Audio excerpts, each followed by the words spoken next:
English, the week of May 4th through May 8th. Really quickly, our agenda for today, we're just going to go over some questions that kind of came up for us and for you this week. We're going to review some last week responses because y'all were amazing in your analysis. We're going to go over this week's assignments. We're going to be looking over the rest of the school year timeline and I don't even know. Okay, well, the number one question that I got was, what if we already turned in our evidence tracker last week? Do we have to turn it in again? And the answer is yes. We want you to go to unsubmit. I changed the due date on them and I put them the due date as this week, May 7th at 8 p.m. The next question is, do we have to press the turn in button or can you just look at it? And I would like to say yes, because if you don't submit it, then I look through all of the work that is not turned in, aka missing, and then I have to find it. So just make it easier on us and yourself. Let us know that you did it by turning it in, period.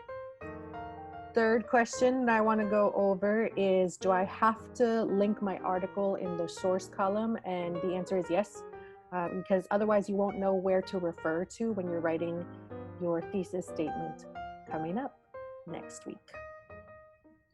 How many articles should we have done in total by the end of this week? We did one together our first week, then we had 3 due last week, and now you have another 3 this week. So how many in total, Ms. Rivera? 7. Woo! So May 7th, turn in, you should have a total of 7 articles with the golden lines and the reflection piece in there. I think this question is for you. As far as analysis for each golden line, what are you looking for? What are we looking for? I would say minimum 2 sentences. And that's only because I know that the longer you kind of like sit and really think about your golden line and how it connects to our essential question, the easier or maybe the more clear your thesis statement will be for next week. So I would argue 2 sentences minimum for your analysis. And I would say in this case, more is more, and more equals a 4. So dope. Can they have 2 articles that address the same system? Yes. Yes. Yes, yes, yes. Because more is more. So if you're like, hey, I want to do extra on this one in particular, that's fine. But ultimately, we do want you to have an article from each of the topics or systems. Yes. One other question that I got this week that I thought was insightful was, should I be working on the final project? They have the rubric. Could they? Yes. Should they? No. And it's because we want you to make sure you have all of the research done before you write a thesis statement, before you actually put that together in a visual or audio project. I personally have been thinking about what I would do, but that's because I've already read like 14,000 articles about coronavirus and COVID-19's impact on our world. So that's just me. If you've already done a lot of research, definitely go ahead and start thinking about it. Anything else to say there? Yeah, just the more articles you read, the more information you'll have, the better you'll be able to think for your thesis. Great.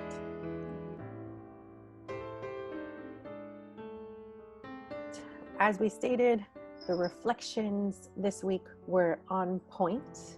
And so I want to highlight some of these. For example, this person wrote that what's happening right now reminds them of the movie Flint. And in fact, in more ways than one. I also wanted to point out, I thought it was very insightful. It all goes back to white supremacy, how there's a power structure in our everyday lives.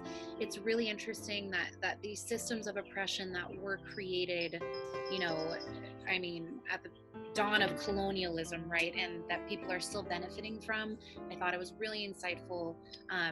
They were able to make that connection between just a regular article and larger systems that kind of control and guide our lives. Yeah. I also liked this one. Our healthcare system did not take the right steps, such as the one mentioned in the quote of not testing the right amount of people. This person had a really insightful reflection about how our healthcare system was not adequately prepared for a pandemic. And it shows how even during non-pandemic times, our healthcare system doesn't work for people. What does it work for? Oh.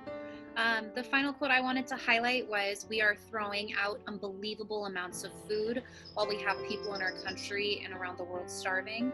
In the article, it talked about how these large, like colleges and their food courts, or like theme parks, they have these large orders of food that just can't be filled, and so they're throwing away all of it. But there's millions that are that need to be fed, that have a lack of food. So I thought it was a really great connection to the availability of food resources.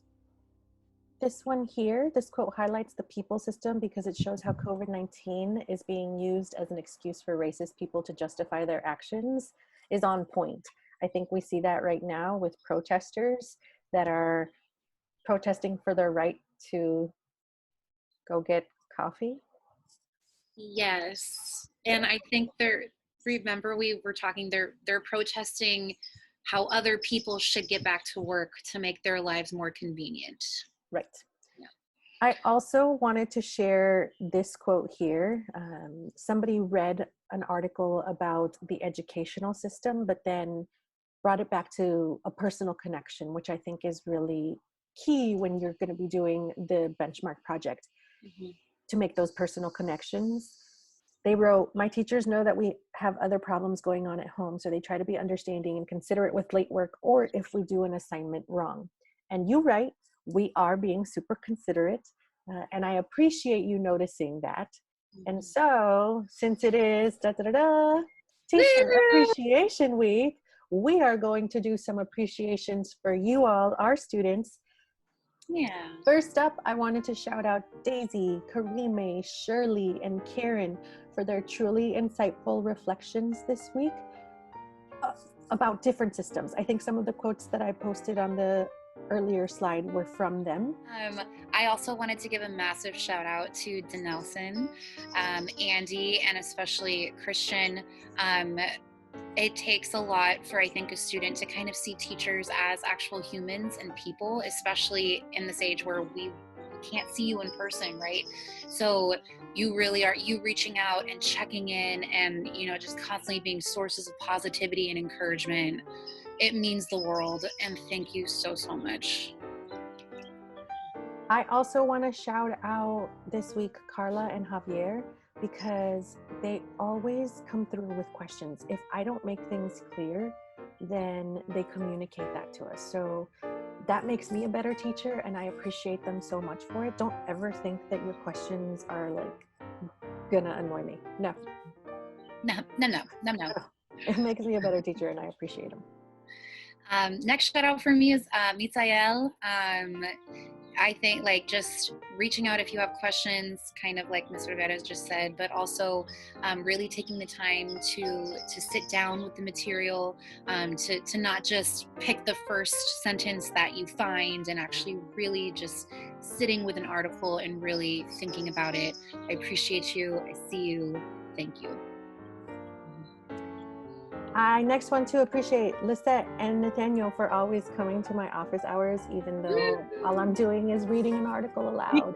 And so thank you for your hard work, and thank you for making me feel like I'm still somewhat of a teacher. I just appreciate seeing your faces.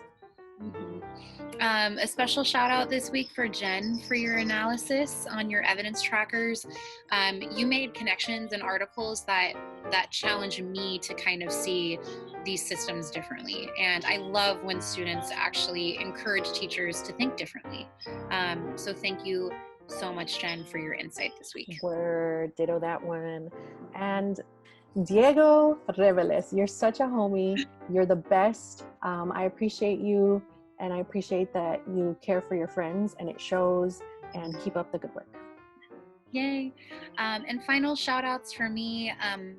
Fernando, Aaliyah, Haley, Gio, Lily, and honestly, anyone else who is taking care of younger siblings and nieces.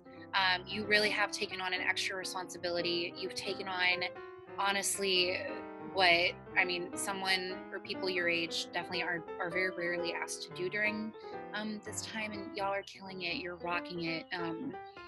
You are amazing, and thank you for being on top of your work and on top of all of your little siblings and cousins' work as well. Like, it's a lot. That's too much. Exactly. I'm like, but we see you, we appreciate you, and just thank you for all of your hard work. We love you so much. Yeah.